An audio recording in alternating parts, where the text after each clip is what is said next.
Today we're going to be opening 3 boxes of BT09. This set was released last week, and it's the newest set of Battle of Talingchan. So let's get into it.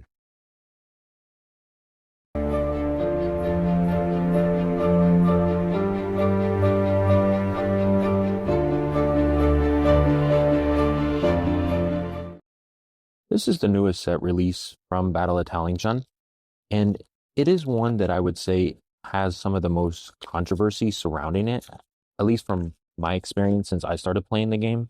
And the reason for that is there's a lot of cards in here that players are saying that possibly have too much power, and the cards are getting stronger and stronger. And that can definitely be a concern and a frustration for many players, new and old. But before we get into that, I just want to say that they changed their packaging to where it is now laying flat on the long end side. And then they added these kind of pull tabs right here. There's 2 of them that come with the box. I think this was a really good idea. And it's a really cool concept where now you kind of have 2 of these where you can use them as a display tool to hang up on racks. And then they also have this nice little tab where it comes in here. But as we go through this box opening, and as I kind of see the cards that people are frustrated about, I'll point those out. But this isn't just new players saying that they're frustrated with the power creep from old cards, because the early sets of the game, some could argue, are stronger sets, which there's rotation coming next year. I would agree with that there is a lot of good cards in the earlier sets, which is why availability becomes so frustrating for newer players, because the older sets were smaller print runs. So I understand that frustration. But then it seemed like they kind of tampered down the power, where they kind of wanted it to be more even keel and there not to be such a high power level. But then it seems like with this set, they really ramped it up. And I'm hearing this from players that before I would never hear them talk about the game in a negative way at all. And they're even saying that there's cards in this set that kind of break the game. Now, to me, this kind of begs the question of 2 different things. First, is this the new norm where every set's going to be introducing quote unquote broken cards, if you want to use that language? I say that they're just offer more consistency and a little bit harder to deal with from a power perspective. Or are we seeing this as this is going to be just a one-off where they're trying to increase the power of certain decks? I'm not really sure. Obviously, with this being BT09, this is actually the first set of block 3. If you look at the boxes, you can see the blocks right here. So this is the first set of block 3. As we go through these cards and I open them up, I'll kind of explain the frustration and the abilities of those cards so that you can decide for yourself if the power level's too high or if they're allowing the power creep to maybe take over too much. I think you have to decide for yourself and decide what you think based off of the card's abilities. So this set, when it was first introduced, the spoilers, I was really excited for, because the theme of the set is more Thor and Loki. I think it's a really cool idea. Also, the new concepts that they're introducing, I think, grows the game quite a bit, because it introduces a lot more strategy, deck building, and increases, I would say, the skill level. That's a good thing. If you're leaning more into the competitive side, if you want to be more casual, I think this takes a step back from that. You're starting here, as always, the first 4 cards are always going to be common, and then the last card is going to be that. So this is one of the newer decks, this right here, where you're able to summon this, and depending on what Dawn play is, it has different abilities. It's kind of this cycling through your deck and your graveyard in order to play cards from your deck and graveyard. They did introduce a lot of new mechanics, which I appreciate. It seems like they're trying to expand the game, how the game is played, deck building, strategies. I just think that's a good thing in general, but also I look at it from more of a competitive standpoint. I know some people just want to see this game as a casual and not necessarily competitive.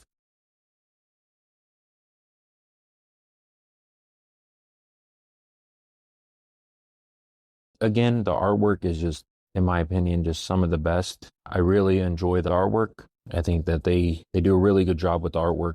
And the way that they design the cards, the way that the style, it's just a uniqueness that you don't really see in too many TCGs.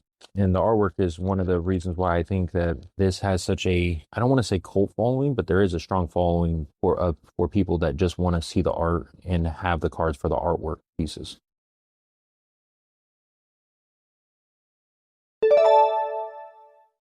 So our first SR.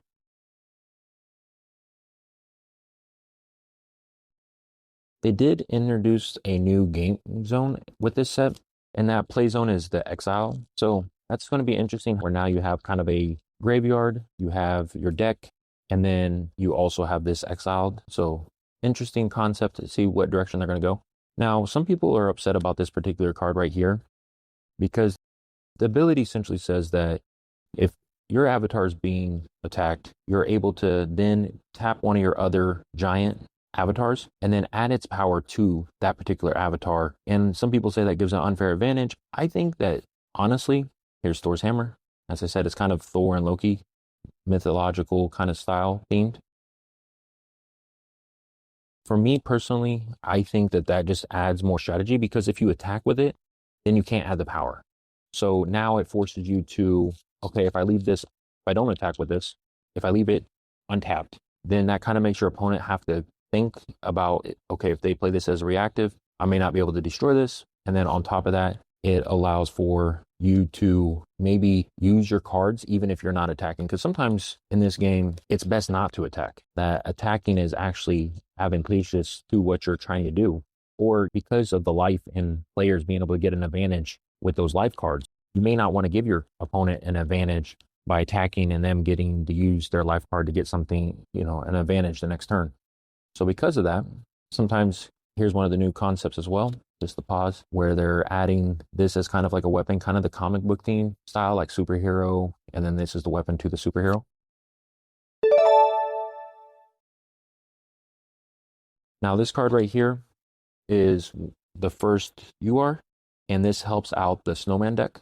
So this was one of the kind of stirs up the power, I think, with this right here, its ability, allowing you to increase the power of your snowman. The snowman was kind of a deck that was lacking in power. I think this just stirs up the power with that. Will it be competitive? Not quite sure. I'm not really 100% certain that it's going to be viable. Obviously, this set just came out last week, so everybody's kind of testing, deck building. This card right here, I think definitely helps the deck. Will it be a top contender? I don't know. I do like the art. I think the art for all of snow kind of avatars, the art's awesome, but I'm not so sure that that's going to be a necessarily top contender deck for me personally. Back to what I was saying as far as the attacking life. So now it allows you, if you choose to pass and not attack, you can still kind of save your avatars, because one of the weakness of the giant deck, right here's another only one. It's kind of a cool concept where it has 20 power, but it loses its power based off of its attack. So kind of a cool concept. There's another one of those ones that I told you that was first. I really love this card right here. This is awesome. It's kind of a newer style for one of the SD02. So SD2 kind of introduced this concept of being able to fetch out characters out of your deck. I think this just adds to that strategy. Sometimes, there was times with Giant where you didn't want to attack, so then you would just pass, and then there's nothing really you could do on your turn that kind of stopped your opponent from, there was limited, I don't want to say nothing, but there were just limited options when it came to what you could do from stopping your opponent from killing off of your giants, kind of pegging them off. And that was one of the weaknesses of the deck. Here's another one of those, same thing. And that was one of the main weaknesses of the deck, is that, yeah, you had consistency, you could get out your avatars pretty fast, and you could fill up your board. But then once you got your board filled up, you pass back to your opponent, and then they could just board wipe you the next turn. I was playing the giant deck, and I had that happen to me many times where I would get out my avatars, and then the very next turn, my opponent would just clear my board. This is another only one that a lot of people seem to be liking right now. But they would just wipe out the board. And then everything I just did, all the pieces I just played, everything, my board would just wipe because of, you could say the Gunslinger deck, which compared the power, or you could say something like a King Arthur deck, something that had a lot higher power, or even there was some other decks that had enough power to remove. Okay, so here's one of those other cards. This is one of the new concepts that they're introducing, which is kind of this buddy. right here, if you can see, kind of looks like a lock or chain link, however you want to see it. And this chain link means that when I play it, I get this. But if I have this in effect, which is my buddy per se, then I get this ability right here. So they're now kind of adding this where more combo oriented, where it's, okay, if I play this, I get this ability, but then if I have this in play, then I do this. And kind of back to that giant, where now you can kind of set up your board and then not have to worry about your opponent necessarily clearing your board out. Like I said, with this card right here, where it's, okay, you attack my whatever giant you want, but then I'm able now kind of protect my giants using this. Now, people can obviously cancel that with Man of the Future. There's still ways to counter it, but it adds a little bit more consistency to that deck, where the giant deck, which I would say is, it's one of the top end decks. I mean, it was before, even before this set was released, giant was one of the top 3 decks. I think it just makes it better, which is why people are talking about the power creep so much. The power creep conversations come more into play because the reality is that the giant deck was already good. Then now you make it better. So you just took one of the best decks in the format that was already winning events, placing top 3, and you made that one a lot better. So the question is okay, you took this deck, increased the power, so then it made it more consistent. But I still think that giants held down. There's certain decks that still hold giant down, where if you're able to remove certain aspects of the deck, because they can only run so many searchers. One of the play style of giant is this. I'm going to play my main starter. Then I'm going to search my deck and I'm going to go get another giant and play it for free.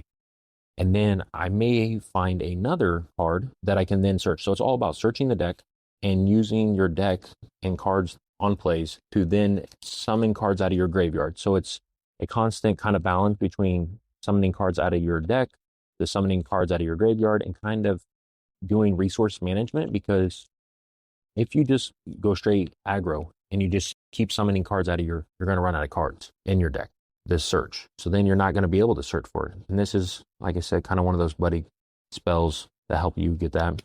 But you're not going to be able to search for a card and find it. So not being able to find the card then makes it so that it's a little bit harder for you to get your win condition.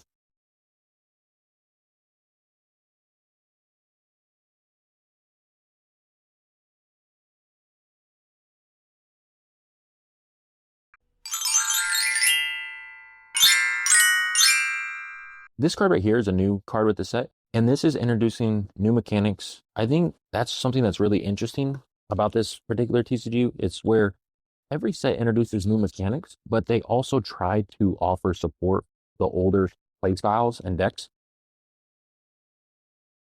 This is from an older deck that they offered support for.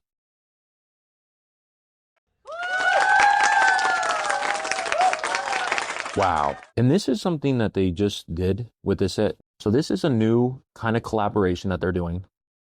So this collaboration right here, you can see it's like this. It's kind of like, from my understanding, it's based off of VTubers. So it's a VTuber collaboration where they're adding these cards that kind of themed around VTubers. Now, I could be wrong, but based off of my understanding, this is like the VTuber quote unquote collaboration. And you can kind of see that by this internet looking symbol. This internet symbol kind of represents the VTuber. I think it's a really cool idea where they're starting to collab with influencers to create cards. So something new that add flavor to the game and also just build around in their abilities.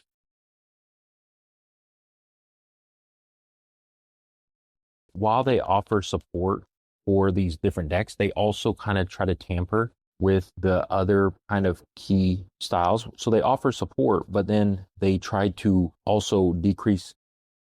So if we look at cards like this one right here, where this one's going to allow you to get something out of the magic zone or land. So this kind of affects 2 different decks, where the King Arthur is kind of focusing around the magic zone. There's some other decks that kind of center around the magic zone, or you have the Gunslinger, which is the land. So this now is kind of a counter to those decks. So it's offering counter to the upper decks while also adding support for the lower decks. You could argue this card right here offers support. Then you have cards that like this that offers this one. And then you have this new style. So they're introducing new decks, support for older decks, while kind of bringing about counters to the current top 10 decks. All right, here's box 2. Let's get into it. You know, the conversation about power creep, I think it's kind of up to you if you think it is or not based off of the card's abilities. My personal opinion is that I'll just offer both sides of the argument. And then, as I said, at the end, I'll kind of just recap. The first side of the argument is that every set, the power keeps going up. That's a nice card right there. Really cool artwork, kind of this lightsaber-esque.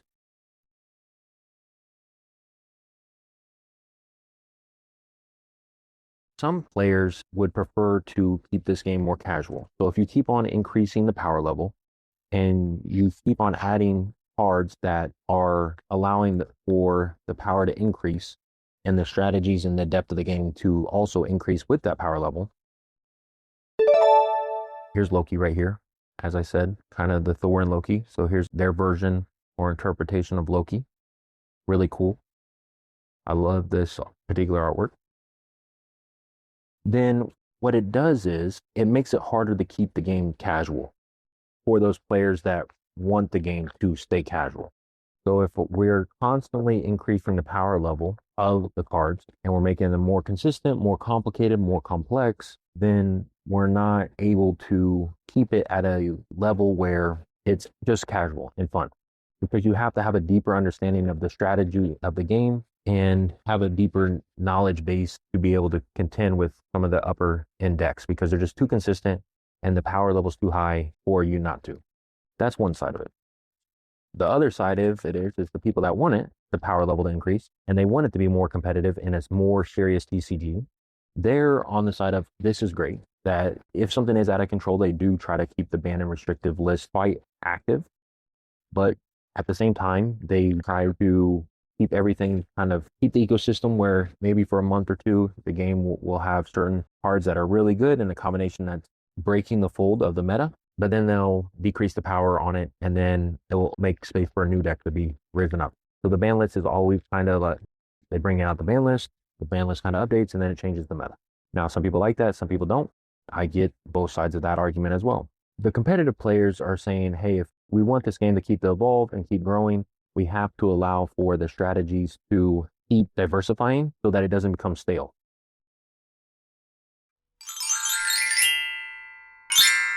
This is one of my favorite cards from the set. I just think it's really cool.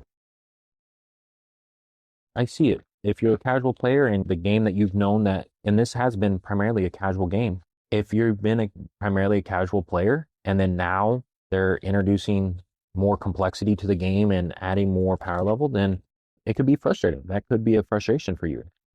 But if you're somebody that appreciates complexity and diversity, and when you play TCG, you want to constantly play the new cards and build the new decks, and you're kind of that style-esque of TCG player, then I think that it's a good thing. So it just depends on what kind of player you are. We'll decide what side of the fence you're on when it comes to that. So here we have the internet, as I said, the symbol, kind of the collaboration right here.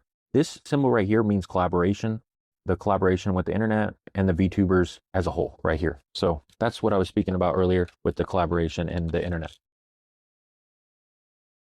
But I do think that the community's pretty split. I brought that up in the past where I have kind of said that one of the struggles with this game is the community's divided, where half the community wants the game to be more complicated, wants it to be more competitive, be more diverse. And the other part of the community is, I just want this to be casual, fun, interactive, a game that I can go play with my friends and I can have a good time. And it's not hardcore gamers that are, unfortunately, the game is already there. And trying to avoid that by saying, let's keep the power level low, you already have a core group of people that are really serious about the game, that practice every single day, that go to every competition. The competitive side's already there. Now, I get it if you're a player that wants it to be more casual. Oh, wow.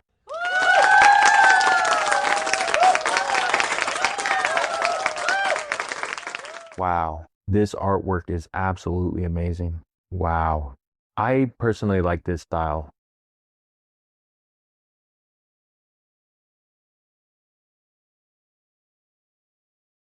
This right here. Okay. This right here is the one that everybody's upset about in their power level. The fact that you are able to constantly disrupt And as I already mentioned in past videos, that they're leaning more into control. And this right here is control to the max. You're able to take a card from your hand or from your opponent's hand, from their board and from their graveyard and exile it after doing it 3 times, and then do it almost every single turn after that. There's just so much disruption and so much pressure that a lot of people are upset about this card. I've never heard so many people complain about this card or any card until this one was released. It's definitely very strong in the fact that you're able to then get it out of your graveyard. You're able to then summon it. You're almost able to play it every turn. Definitely limits the interaction between you and your opponent. My personal thoughts on that is I think it's strong right now because people haven't figured out how to play against it. Once people figure out how to counter it, we've seen this with other metas, and then people play enough and they figure out how to counter it, it's not really that much of an issue. At least in the past, that's what we've seen. Now, this card is really good, and the fact that you're the man of the future can cancel it, yes, but then they can cancel your man of the future with Think Twice. And then how many man of the future are you going to have to run just for that particular card? Wow.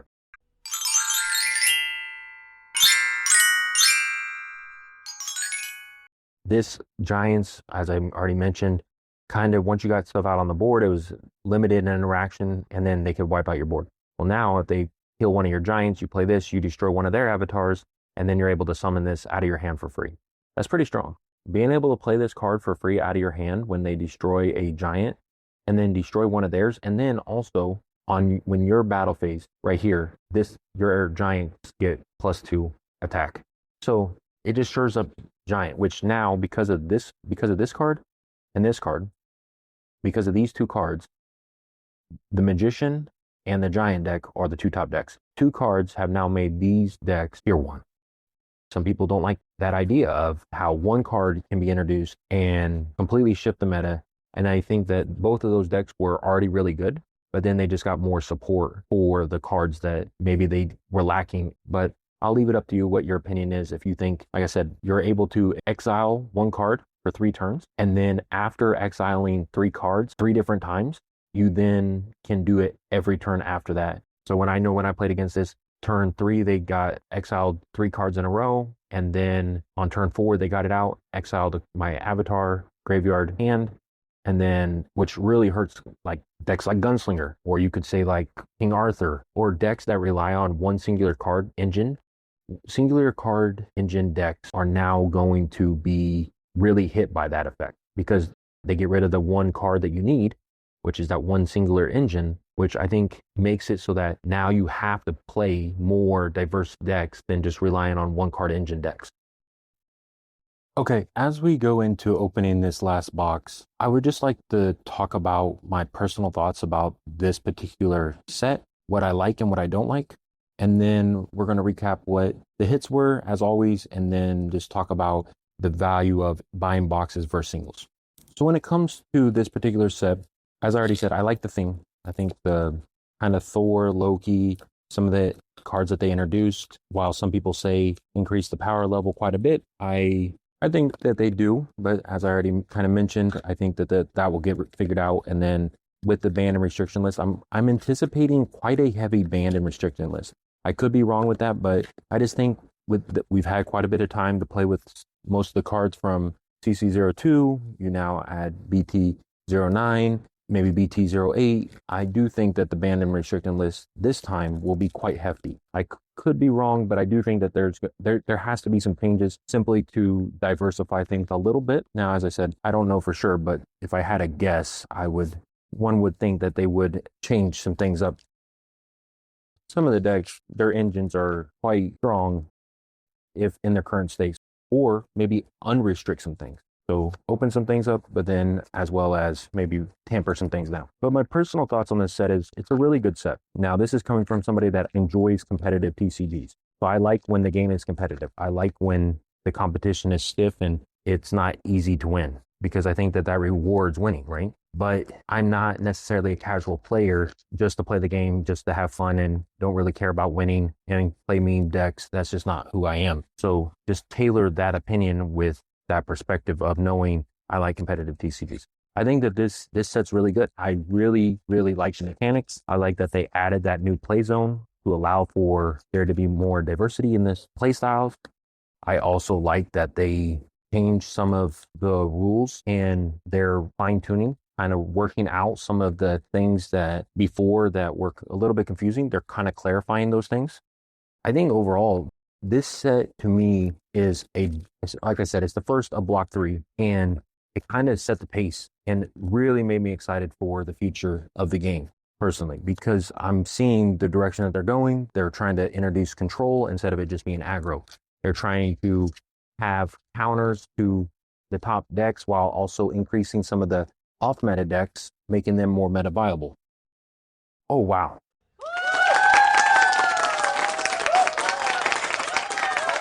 Just like that. Wow. We just hit another one. Like I said, the collaboration with like the VTuber. Wow. That is just absolutely amazing. The artwork on this is just top tier. But seeing the direction that they're trying to go, I'm excited.